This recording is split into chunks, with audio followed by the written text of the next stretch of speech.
Olá, caríssimos amigos e amigas, que a paz do Cristo se faça em nossos corações neste momento.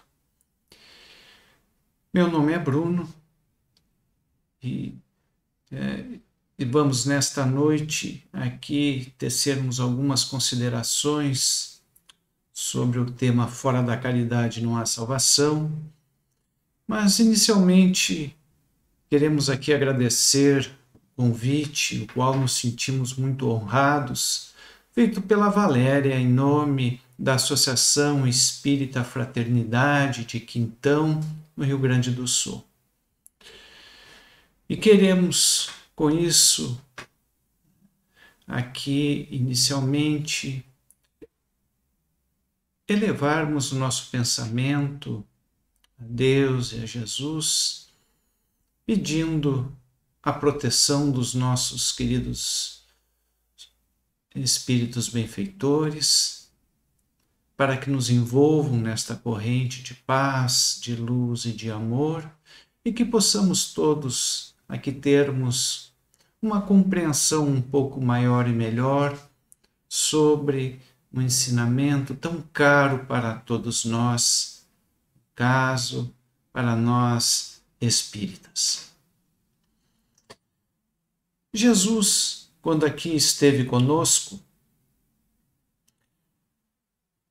encarnado pela última vez, ele, na sua curta vida pública de 3 anos, ele buscou nos trazer todos os seus ensinamentos, passar as leis divinas sobre 2 grandes valores: a caridade e a humildade. Podemos dizer que, a partir daí, nas várias religiões existentes por este mundo afora, nós vamos ver que esses valores, eles estão presentes em suas ações. Especificamente se tratando do cristianismo e mais ainda da doutrina espírita, esses valores não são por demais importantes para nós. Regem a nossa existência, a nossa vida, a nossa filosofia, a nossa filosofia de vida, a nossa forma de sermos, de pensarmos, de desejarmos e de nos realizarmos enquanto seres imortais por este mundo físico e espiritual. Fora da caridade não há salvação, e quando o Evangelho segundo o Espiritismo trata deste tema no seu capítulo 15, nós vamos ver que ali nos faz pensar sobre o que é caridade, o que é salvação. Então ali nós vamos encontrar Kardec tecendo considerações a respeito disso. Mas o que é caridade? Caridade, segundo significados, é uma disposição para ajudar o próximo, uma tendência natural para auxiliar alguém que está numa situação desfavorável, benevolência, piedade. No Livro dos Espíritos, na questão 886, Kardec, perguntando ao Espírito Benfeitor o que era a caridade segundo os preceitos de Jesus, o Espírito Benfeitor responde que caridade é benevolência para com todos, indulgência com as imperfeições alheias e perdão das ofensas. Pois bem, e o que é então salvação?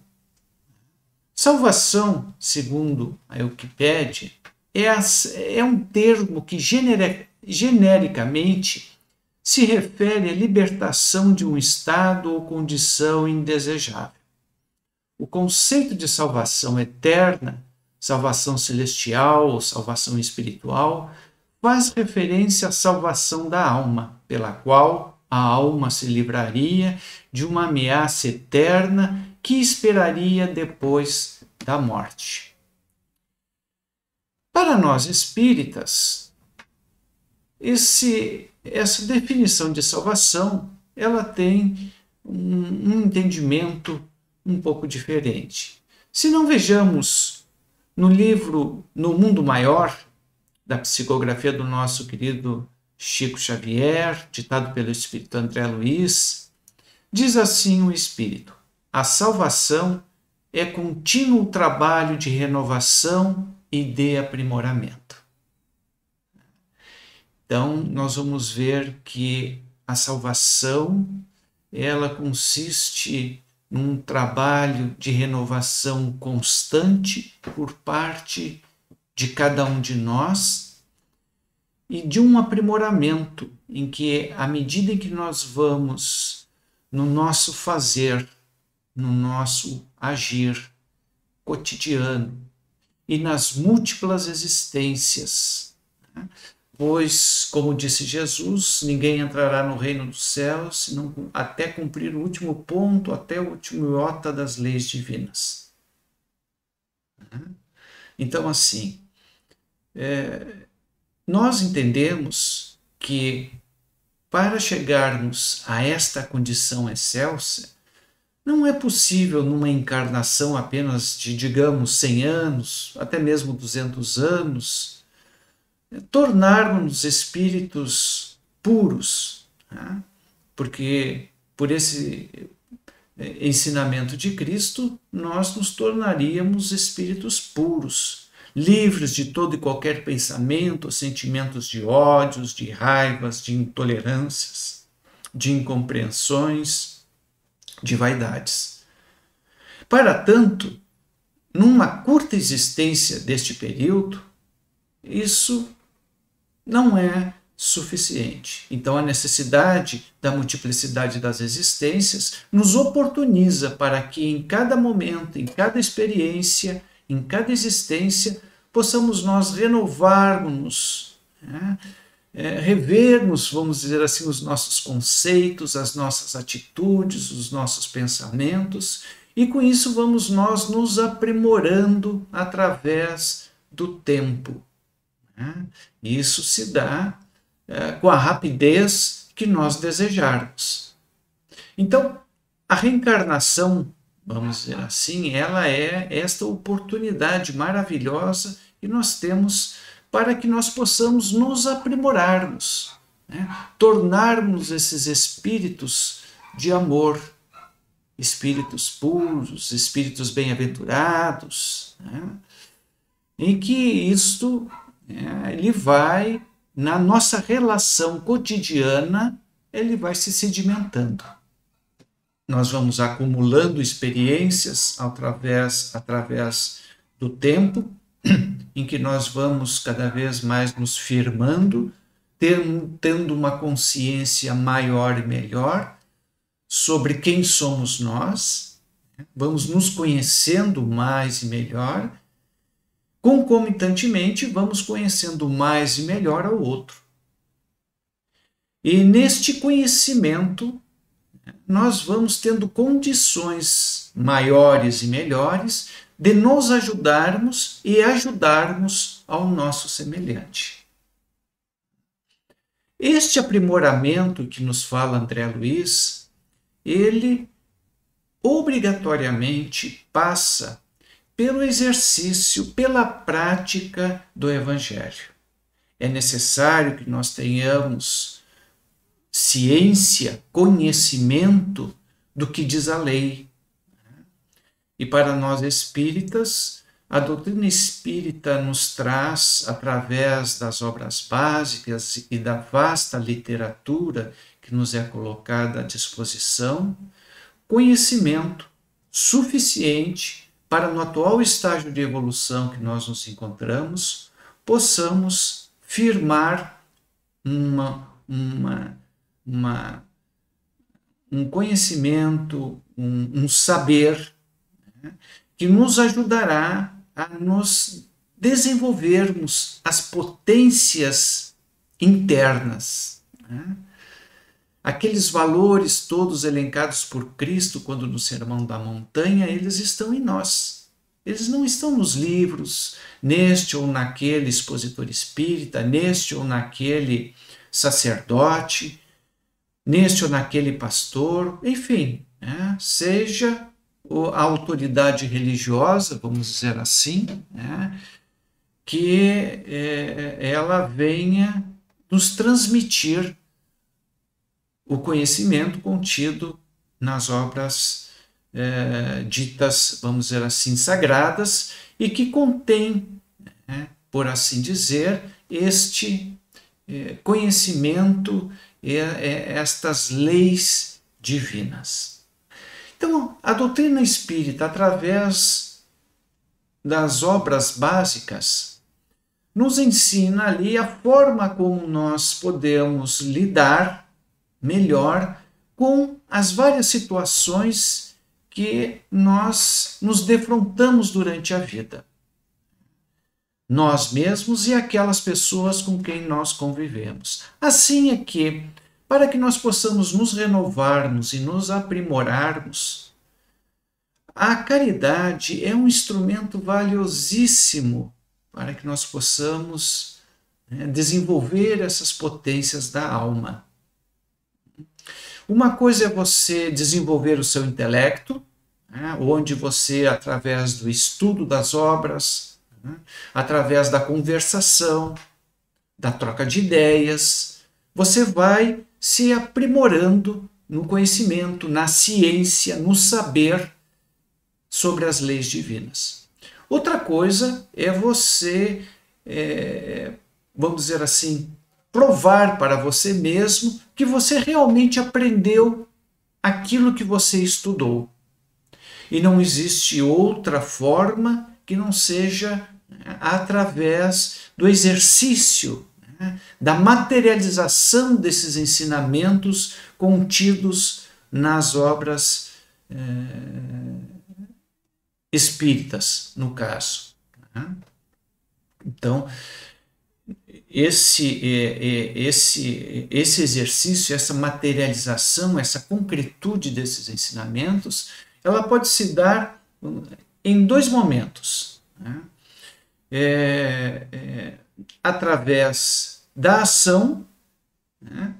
ou através, vamos dizer assim, da oração, do discurso, da fala, né? Da exposição, em que nós vamos exercitando este aprendizado. E com isso nós vamos orientando, encaminhando, esclarecendo, auxiliando aqueles irmãos e irmãs de caminhada. Mas isso por si só não é suficiente. A caridade, ela não pode ser somente ação.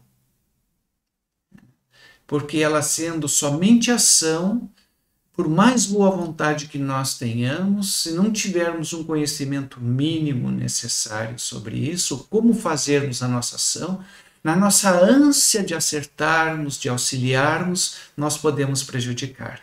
Então nós precisamos ter um mínimo de conhecimento sobre as leis divinas para sabermos o que fazer, né? Como fazer, como auxiliarmos. E também aquilo que o Edivaldo Roberto de Oliveira já dizia na sua obra Proteção Social e Proteção Socio-Religiosa, no seu capítulo 3º, em que essa caridade ela não pode ser só um discurso falado ou escrito, né? Em que ficamos apenas reproduzindo, falando coisas, discursando, né? E reproduzindo aquilo que o Álvaro Crispino, na revista Reformador, de maio de 1994, num artigo muito bem feito, chamado Adoradores da Palavra, ele nos chama a atenção para que nós não sejamos uma fábrica reprodutora de Jacobs. Lembram do livro Voltaire? Em que aquele espírito, né, dirigente de anos de uma instituição espírita, após desencarnar, tem a surpresa de que ele não era tudo aquilo que ele queria. Mas então nós precisamos juntar a caridade com, precisamos juntar na caridade o discurso, né, e a ação. Existem casos, por exemplo, em que nos é narrado em Jesus no Lar, ditado pelo Espírito Neio Lúcio, no capítulo 45, onde trata sobre o imperativo da ação, que propaguemos a palavra salvadora através dos pensamentos, das palavras, das obras e das nossas próprias vidas. Neste mesmo livro, no seu capítulo 20, falando sobre a caridade desconhecida,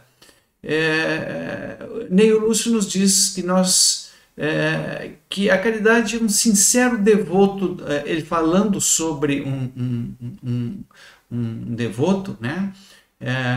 Uma pessoa que foi exortado por determinação do céu ao exercício da beneficência. Entretanto, vivia em pobreza extrema e não podia, de modo algum, retirar, né, a mínima parcela de seu salário para o socorro dos semelhantes. Mas o que ele fez? Já que ele não poderia dispor de dinheiro para ajudar o seu semelhante, ele tratou de rever a sua forma de agir. Então ele passou a ser uma pessoa que auxiliava, né, através da sua postura, da sua forma de ser, onde ele não criticava, né, negativamente, não falava mal, né, era uma pessoa ponderada, uma pessoa que auxiliava aos outros. Então nós vamos ver assim essas duas situações, onde pela palavra, né, sim, nós podemos auxiliar o outro, mas também apenas e tão somente pela palavra, se nós temos condições de ajudar mais, né, devemos fazê-lo. Em Tiago, capítulo 2, nós vamos ver ali, e aí falando do Novo Testamento, onde diz: de que adianta, meus caros irmãos, alguém proclamar sua fé se não tem obras? Acaso essa fé pode salvá-lo? Se um irmão ou uma irmã estiverem necessitados de roupa e passando privação do alimento de cada dia, e qualquer dentre vós lhes disser: ide em paz, aquecei-vos e comei até satisfazer-vos, porém, sem lhe dar alguma ajuda concreta, de que adianta isso? Desse mesmo modo, em relação à fé, por si só, se não for acompanhada de obras, está morta. Então, queridos irmãos, nós vamos ver que no Livro dos Espíritos, na questão 897, Kardec pergunta ao Espírito Benfeitor: merecerá reprovação aquele que faz o bem sem visar a qualquer recompensa na terra, mas esperando que lhe seja levado em conta na outra vida e que lá venha a ser melhor a sua situação? E essa preocupação lhe prejudicará o progresso? Responde o benfeitor: o bem deve ser feito caritativamente, isto é, com desinteresse. Então nós devemos agir, e ainda mais na atualidade, né, no momento atual em que nós vivemos, agirmos com amor. Caridade é amor. Tem aquela passagem, né, histórica, clássica, do que é, né, a caridade, para Paulo falando sobre isso, né? em que não basta nós termos várias qualidades se nós não temos caridade. É necessário, né, termos caridade. E essa caridade ela tem que vir acompanhada do amor, da forma como nós olhamos o nosso semelhante, como nós o ouvimos, né, como nós o envolvemos com uma energia de amor. Então, a caridade ela é algo que transcende pura e simplesmente o darmos alguma coisa, seja o que for, dinheiro, roupa, comida, né? Transcende a questão do simples falar, né? O falar bonito. Ela é a conjugação dessas duas coisas. O dar com amor, dar com uma mão sem que a outra saiba o que está sendo dado, sem ostentação, né? E saber envolver a pessoa pela forma como nós nos posicionamos, como nós nos colocamos. Termos realmente preocupação, carinho, atenção pelo nosso semelhante. Não apenas falarmos de uma forma indiferente, né, ou omissa, né, não nos preocupando com o que vai acontecer com o outro, porque é problema do outro, não é problema meu, mas sim, nós termos esse envolvimento, este carinho, esta atenção pelo nosso semelhante. E isso pode se dar dentro do nosso lar e fora do nosso lar, com os nossos amigos, vizinhos, colegas de trabalho, conhecidos ou desconhecidos, né? Onde nós podemos a todo instante estar sendo motivados a exercitarmos este bem maior. Eu agradeço aqui a atenção dos irmãos e das irmãs, né? E vamos pedir aos nossos irmãos benfeitores para que eles, neste momento, nos envolvam nesta corrente de amor e possam espargir por todos aqueles a quem nós mentalizamos nesse instante, encarnados ou desencarnados, esta corrente de amor, esta corrente de luz, esta corrente de fé. Que a paz do Senhor se faça conosco, agora e sempre, que assim seja.